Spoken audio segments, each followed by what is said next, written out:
Hello people, कसे आहात? तर मी निघाली ऑफिसला. मला माहिती मी रोज म्हणत असं ही ऑफिसला जाते, घरी जाते, काम करते, पण काय करू, हेच डेली रुटीन आहे, चेंज तर नाही होऊ शकत. त्यामुळे हां. आणि प्रॉब्लेम काय माहिती, मला कंटाळा येतो सॅटर्डे संडेला जर मला सुट्टी असेल तर बाहेर जायचं, जस्ट बिकॉज मग हफ्ताभर ट्रॅव्हल करते. कांजूर ते CST 1.5 तास लागतात मला घरात नाही निघून, रिक्षा मग इथे येऊन परत चालत ऑफिसला. आणि सेम तेच रुटीन. एक दिवस भेटतो त्यात मला आराम करायचा असं. लिटरली मी जाम थकते ट्रॅव्हल करून. खायचं काम नाही आहे, ठीक आहे. त्यामुळे मी कुठेच फिरायला जात नाही, कुठेच नाही. मला फिरायला खूप आवडतं, पण तो एक दिवस माझ्या बॉडीला पण रेस्ट हवा असतो, म्हणून मी कुठे जाते, ठीक आहे. असं नाही, पण मी जेव्हा कॉलेजला होते मी भरपूर फिरली आहे, अप्रतिम फिरली आहे मी. म्हणजे सॅटर्डे माझा असा कधी सुद्धा गेलाच नाही.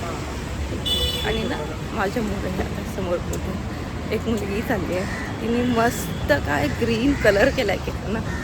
वाव, जस्ट लाईक वाव, इतकी सुंदर दिसते ती. छान मुलगी आहे, ती 22 ते 23 वर्षाची मुलगी असेल. काही काही मुली खरंच खूप छान दिसतात, ठीक आहे. नॉट बिकॉज त्या सुंदर आहेत, जस्ट बिकॉज त्या कॅरी करतात स्वतःला तशा. आणि तिने पण तो हेअर कलर केला आहे ना, तिने असा पूर्ण नाही केला आहे, तिने असे खालची जी आपली केस असतात ना तेवढाच कलर केला, पण खूप सुंदर दिसत होती त्या कलरमध्ये. आणि मला जाम आवडलं ते. पीपल, ज्या लोकांना आवडतं की स्वतःला कॅरी करावं, छान दिसावं, खरंच अशा मुली खूप छान असतात. तुम्हाला माहिती तुम्हाला काय आवडतं, आणि यू आर नॉट अपॉलॉजेटिक की हां बाबा मी केलं आणि मला नाही. छान दिसत आहेत यार त्या. आणि मला पण ना हेअर कलर करायचा आहे, पण प्रॉब्लेम काय म्हणजे माझे केस खूप गळत आहे ते ऑलरेडी. आणि मी हेअर कलर केला, आता ती अजून गळायला स्टार्ट झाली ना तर मला प्रॉब्लेम होईल. प्रॉब्लेम म्हणजे मी अशा वाटते माझे केस मग खूपच जास्त झाले. पण हां, मी नक्की हेअर कलर करणार आहे जेव्हा वाटेल तेव्हा, आता नाही. पण जेव्हा एकदम मला वाटतं हां बाबा आज करायचंच आहे, त्या दिवशी नक्कीच करेन. प्रिडिक्ट नाही आहे माझ्या काही गोष्टी, माझी कोणतीच गोष्ट प्रिडिक्ट नाही. आणि मला हे जाम, मी बोलली ना काळं मांजर, मला जाम भीती वाटते. माहीत नाही तिचे डोळे असे ग्रीन ग्रीन. ते एक सिरियल आहे ते माहिती आहे, नागिन, श्रेष्ठ नागिन, सर्वश्रेष्ठ नागिन, महानागिन, महाशेष ना देवा. 7 नागिन आणल्या त्या लोकांनी, 7. त्याच्यामध्ये सर्वश्रेष्ठ महा. Please guys give us a break. त्यात काही काही लोकांची तर ओव्हर ॲक्टिंग विचारायलाच नको, ठीक आहे. म्हणजे कळतच नाही. पहिले 1-2 सीझन छान होते खूप, 3 सीझनपर्यंत छान होते माहिती आहे. मोनी रॉय होती आणि दुसरी सुरभी ज्योती होती. पहिले 2 सीझन मोनी रॉयचे झाले, मग सुरभी ज्योती झाले, तोपर्यंत ठीक होतं. मग त्याच्यानंतर ना ते अति होत गेलं. म्हणजे काय ते असं एकदमच आउट ऑफ सिलेबस, असं काय त्याला काही ताळतंत्र नाही आहे असं झालं ते. आणि मध्ये ना एक सिरियल आली होती, काय यार, इंग्लिश सिरियल आहे वॅम्पायर डायरीज, त्याचीच डब आली होती, ह्या लोकांनी केली होती. त्याच्यामध्ये करण कुंद्रा होता, कश्मीर महाजनी आणि रीम सिंग होती. तुम्ही डिक्टो कॉपी नका करू, तुम्ही कॉन्सेप्ट घ्या आणि त्या हिशोबाने हे करा. तिकडे सेम डिक्टो सेम कॉपी पेस्ट केली ती सिरियल, फक्त एवढंच की हिंदी व्हर्जनला ट्विस्ट दिला होता त्या लोकांनी, हिंदी ट्विस्ट. आपल्याकडे अडॅप्टेशन नावाची गोष्ट नाही आहे खूप याच्यांमध्ये, ठीक आहे. आपण घेतो अडॅप्टेशन, आपण कॉपी पेस्ट करतो.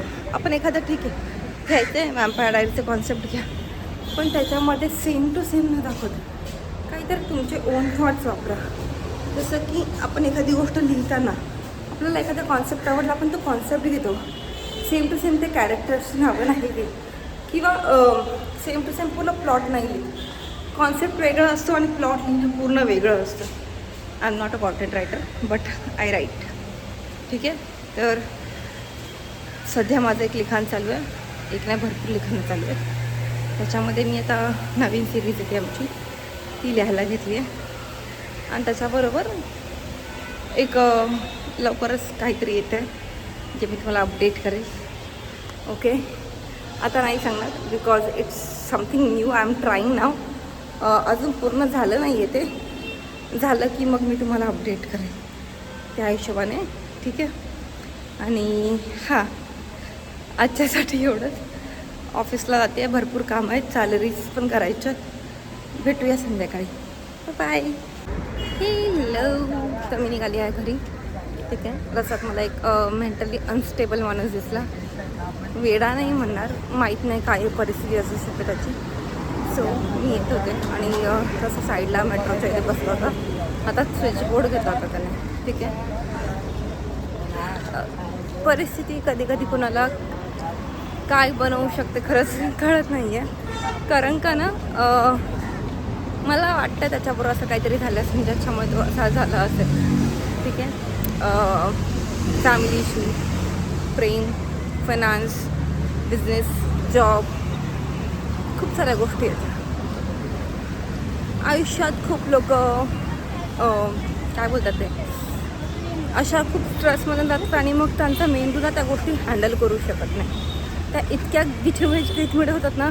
आणि हे लोक वेळेत लोकांची हेल्प नाही घेतात. एखाद्या फ्रेंडला नाही सांगत किंवा घरातल्यांना डिपेंड्स. आणि मग असं सगळं होतं आणि मग त्या माणसाचं स्वतःच्या मेंदूवरती कंट्रोलच राहत नाही आणि मग तो कंट्रोल लूज झाल्यावरती असं होतं. सो जे पण आता सध्या वाईट स्थितीत चालले आहेत, नाही सांगू शकत आहे कोणाला. फ्रेंड्सला माहिती आहे घरातले अंडरस्टँड करतच नाही. हे आहे. पण मे बी जेव्हा आपली मुलं मोठी होतील तेव्हा ते सांगू शकतील किंवा तोपर्यंत तो चेंजेस येईल. पण आता तरी सध्या नाही आहेत. असे खूप चान्सेस कमी असतात जेव्हा मोठी मुलं आपले मोठी म्हणजे जी लोक कामाला जातात आपल्या चॅलेंजेसबद्दल घरातल्यांना सांगतात. कारण का आपण त्या वातावरणात वाढलेलोच नाही आहे जिथे खूप मन मोकळेपणाने तुम्ही तुमच्या आईवडिलांबरोबर एखाद्या गोष्टीबरोबर बोलू शकता. यार ऑफिसमध्ये असे गोष्टी चालू आहेत, माझ्या बाहेरच्या सोशल लाईफमध्ये अशा गोष्टी चालू आहेत, काहीही आपण ते मन मोकळेपणाने म्हणजे मला वाटतं त्या फ्रेंडशिपचं नातं आपल्या आईवडिलांमध्ये आणि आपल्यामध्ये बिल्डच झालं नाही. त्यामुळे ही गोष्ट असू शकते. पण मे बी आता होईल जेव्हा आपण पेरेंट बनलो आहोत. आपण आपल्या मुलांना समजून सांगू एखादी गोष्ट जेव्हा आपल्याला कळेल की त्यांचा मूड ऑफ आहे, नक्की काय होत आहे, काय होणार आहे, म्हणजे काय झालं आहे, एवढं सगळं. ठीक आहे. सो आजच्यासाठी एवढंच करण्यात आलं आहे माझा स्टॉप. ते खरंच काही मुलं खरंच छपरी असतात. काही कमेंट पास करायची गरज होती का? नाही. पण असतात काही काहींच्या अंगात किडच असतं. त्यांना तसंच वागायचं असतं. Leave it. मी चालली आहे भुयारी मार्गातून आणि तिकडे बोलायला काय उभं राहायला पळायला जागा लागते आम्हाला. कारण का खूप सारे लोक असतात एकत्र फटाफट निघायचं असं. मग तिकडे व्हिडिओ शूट नाही करतात. ठीक आहे. तर भेटूया संध्याकाळी. बाय.